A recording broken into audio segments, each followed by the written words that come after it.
नमस्कार। चलिए आज भारतीय संविधान की नींव को समझने के एक सफर पर चलते हैं इसके पहले 50 अनुच्छेदों के जरिए।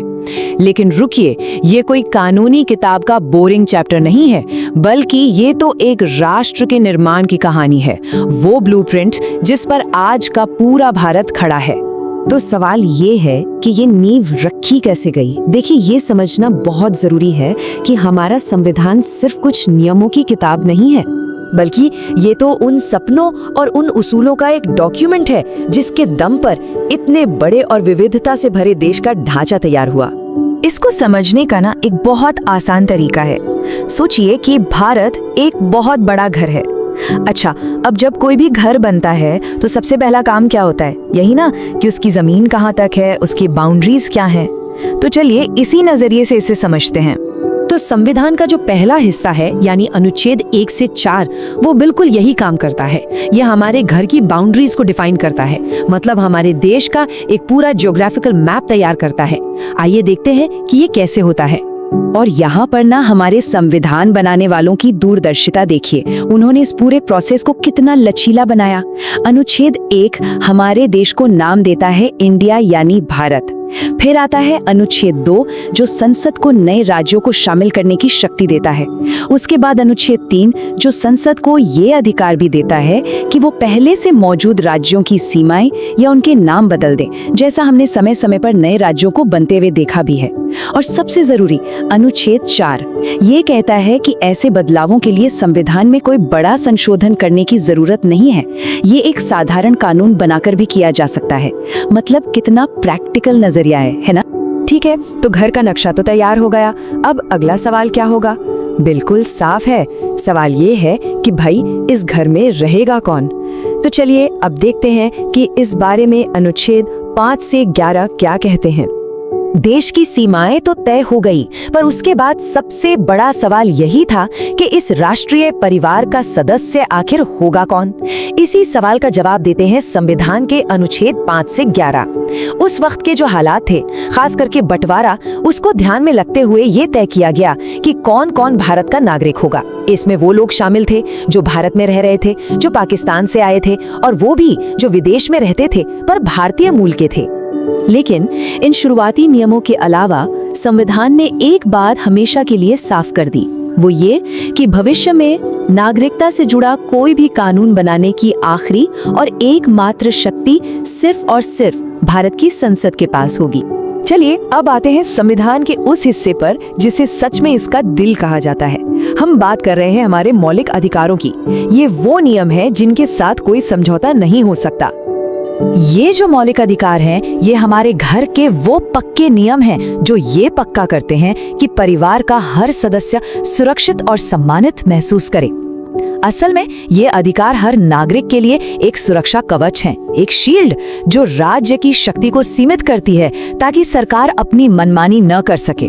और हाँ, यहाँ राज्य का मतलब सिर्फ केंद्र सरकार नहीं है, बल्कि संसद, राज्य सरकारें और सारी सरकारी संस्थाएं सब इसमें आती हैं। संविधान हमें मुख्य रूप से 6 तरह के मौलिक अधिकार देता है, और ये सिर्फ कानूनी अधिकार नहीं है। सोचिए, ये वो गारंटियां हैं जो हर इंसान की गरिमा, उसकी आजादी और उसके विकास के लिए जरूरी हैं। और इन सब में से शायद जो सबसे जरूरी है वो है संवैधानिक उपचार का अधिकार। और इसकी अहमियत इतनी ज्यादा थी कि डॉक्टर BR अम्बेडकर ने अनुच्छेद 32 को यूं ही नहीं संविधान की आत्मा और उसका हृदय कहा था। लेकिन ऐसा क्यों? जरा सोचिए। ऐसा इसलिए क्योंकि यही वो मास्टर चाबी है जो बाकी सारे अधिकारों के ताले खोलती है।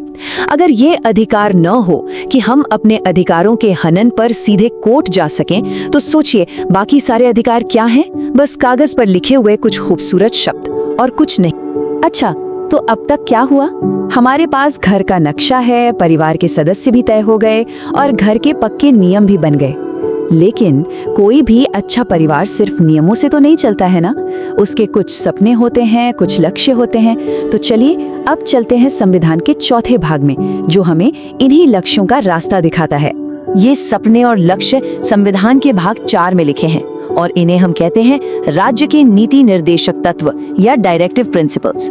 इनको आप एक नैतिक कंपास समझ लीजिए, एक गाइड जो आने वाली सरकारों को बताता है कि एक अच्छा, एक न्यायपूर्ण समाज बनाने के लिए क्या करना चाहिए। अब यहाँ मौलिक अधिकारों और इन निर्देशक तत्वों के बीच का एक बुनियादी फर्क समझना बहुत जरूरी है। देखिए, मौलिक अधिकार कानूनी तौर पर लागू होते हैं, मतलब आप उनके लिए कोर्ट जा सकते हैं।